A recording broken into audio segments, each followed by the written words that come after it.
Hello everybody and welcome back to another video, and it's been a while since I've been on here in terms of just a regular YouTube video. I've been uploading my podcast episodes, but I wanted to talk about Star Wars and especially the Rise of Skywalker, and just sort of going into this movie. The marketing campaign has started at least the last month or so when they dropped that little sizzle reel at D23. But we're starting to see some posters come out, and they're really starting that big marketing push. You know, Force Friday's approaching, and I'm sure they'll drop another teaser, or I guess the full-blown trailer, probably sometime in early October. It's what they've sort of done with all the previous films. But the way The Last Jedi ended, and I like certain aspects about that movie. It's definitely not my favorite. I would say out of all the Disney era Star Wars movies, I feel like Rogue One is definitely my favorite. Coming out of the Force Awakens, I loved that movie, but letting it sit with me after almost 4 years now, it almost feels like a greatest hits album. It's so reminiscent of the original trilogy, but I don't know. I just feel like it's a greatest hits album. I like the characters that came out of that movie, but just the story and I don't know, maybe the way they approached some of the legacy characters on how they were sort of interwoven in it, maybe I wasn't the most fond of. Maybe it's Han Solo's death, but the new characters I do really enjoy, and all the Rey and Kylo stuff that went throughout the Rise of Skywalker, I really enjoy. That's probably my favorite stuff about that movie, as well as the Luke Skywalker stuff. Man, did I really want to see a Luke Skywalker kicking ass in The Last Jedi? Yeah, but I was really sort of surprised at how much I really sort of enjoyed the sort of like hermit Luke Skywalker that we got from that movie.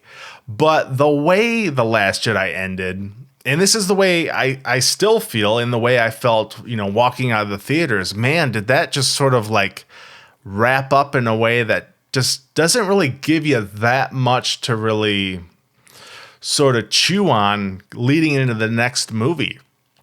The Force Awakens, that gave so much fuel to the fire and the theories and all that sort of stuff for 2 years. I mean, how many Star Wars YouTube channels were made from, a year before The Force Awakens until right up until The Last Jedi, and how many theories were sort of pushed into the zeitgeist? Mace Windu is Snoke, or the stormtrooper in A New Hope that hits his head on the retracting door is Snoke. There was all sorts of stuff, but the way The Last Jedi ended, I feel like it ended in a way that it didn't really give us much to really chew on for the next 2 years.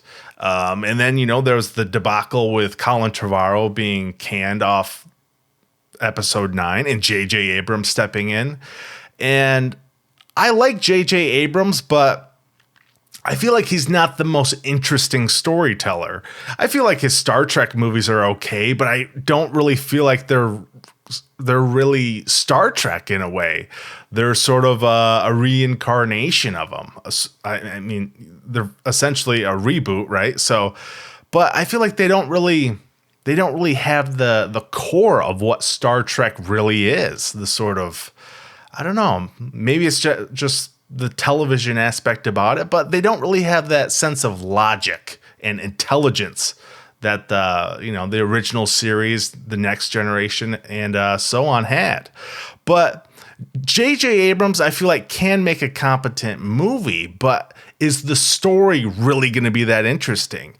And I feel like us as Star Wars fans, we're in a point where we're really divided. There's people that love The Last Jedi, and there's people that hate The Last Jedi. They feel like it destroyed Star Wars for them. There's YouTube channels out there that it's their goal to sort of, dig up news and sort of paint certain people in the franchise or at Lucasfilm in a way that sort of shames them, I suppose.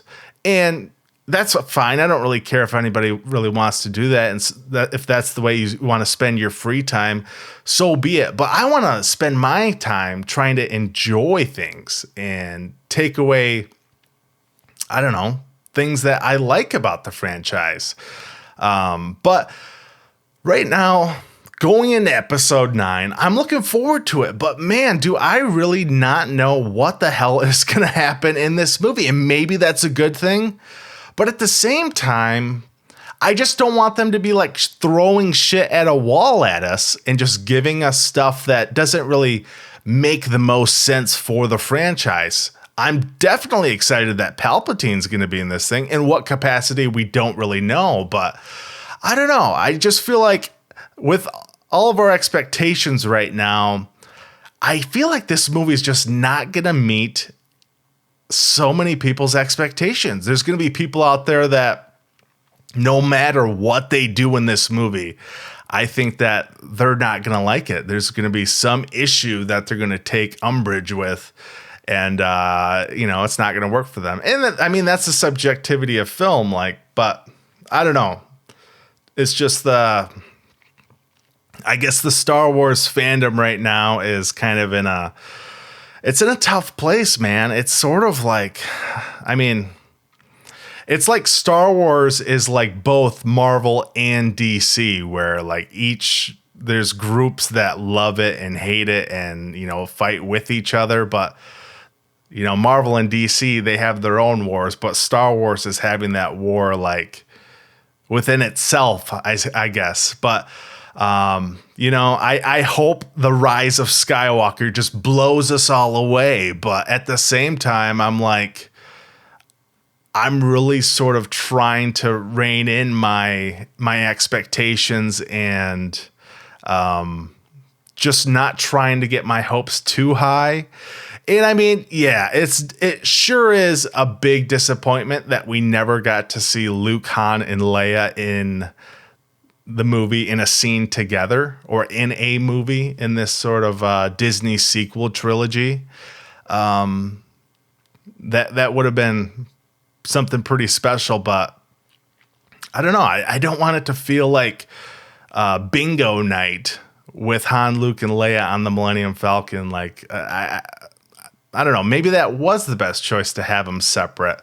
But I'd really like to see Luke Skywalker not just a Force ghost. Maybe there was a way he could survive. I don't know. Maybe he was like teleported to somewhere else, or in sort of in between life and the Force. Who knows? But I'm really looking forward to Chris Terrio writing. I guess he's writing alongside J.J. Abrams, but he wrote Argo and some of Batman v Superman with what's his name?